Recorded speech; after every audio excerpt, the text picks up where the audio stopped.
بسم اللہ الرحمن الرحیم۔ تاریخ اسلام۔ اسلام سے پہلے کا عرب کیسا تھا، یہ واقعہ ہے۔ آپ کو اگر پسند آئے تو اسے لائک کیجئے، شیئر کیجئے اور کمنٹ کیجئے۔ عرب کے لوگ عام طور سے قبیلوں کی آزاد زندگی گزارتے تھے۔ ان میں جہالت عام تھی۔ بت پرستی اسی جہالت کا نام تھا۔ بت پرستی نے ان کے دل و دماغ پر قبضہ کر کے انہیں وہم پرست بنا دیا تھا۔ دنیا کی ہر چیز، چاہے وہ فائدہ دینے والی ہو یا نقصان پہنچانے والی ہو، ان کے لیے معبود بن گئی تھی۔ اسی طرح پتھر، پیڑ، چاند، سورج، پہاڑ، دنیا، سبھی کی پوجا عام ہو گئی تھی۔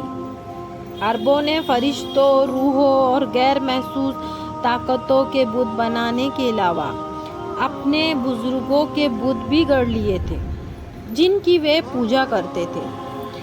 اپنی اس بت پرستی کے باوجود عرب بہرحال ان بتوں کو ہی اصل معبود نہ مانتے تھے، بلکہ ان کا اعتقاد یہ تھا کہ ان بزرگوں کی روحانی طاقتوں کو، جن کے وہ بت یادگار کے طور پر بنائے گئے ہیں، دنیا میں کچھ اس طرح کے اختیار حاصل ہے کہ وہ ہماری ہر ضرورت، مراد اور درخواست کی سفارش خدا کے یہاں کر سکتے ہیں۔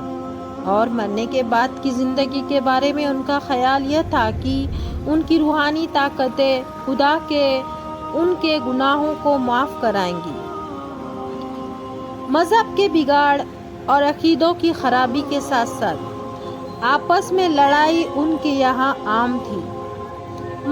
معمولی باتوں پر لڑائی ٹھک جاتی اور پھر اس کا سلسلہ پیڑھیوں تک چلتا رہتا تھا۔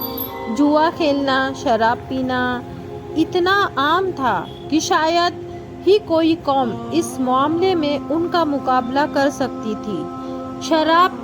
شراب کو تعریف اور ان کے تعلق سے ہونے والی بدکاریوں کے ذکر سے ان کی شاعری بھری پڑی تھی۔ ان کے علاوہ سود کا چلن عام تھا۔ لوٹ مار، چوری سے بے مروتی، خون خرابہ، زنا اور دوسرے گندے کاموں نے ان کو گویا انسانی شکل میں جانور بنا دیا تھا۔ وہ اپنی لڑکیوں کو زندہ ہی قبروں میں گاڑ دیا کرتے تھے۔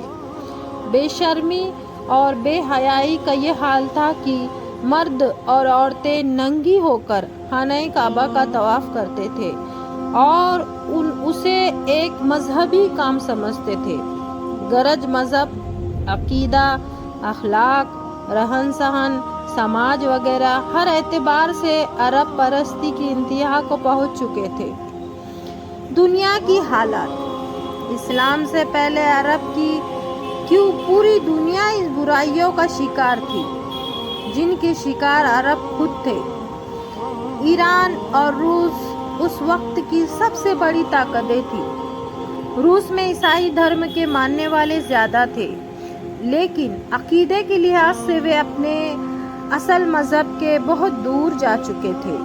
اخلاقی اعتبار سے بھی ان میں پرستی اور گراوٹ آ چکی تھی۔ ایران میں تو ستاروں کی پوجا عام تھی۔ اس کے علاوہ یہاں کے بادشاہ، درباری سردار اپنے بزرگوں کے لحاظ سے جنتا کے لیے خدا ہی سمجھے جاتے تھے۔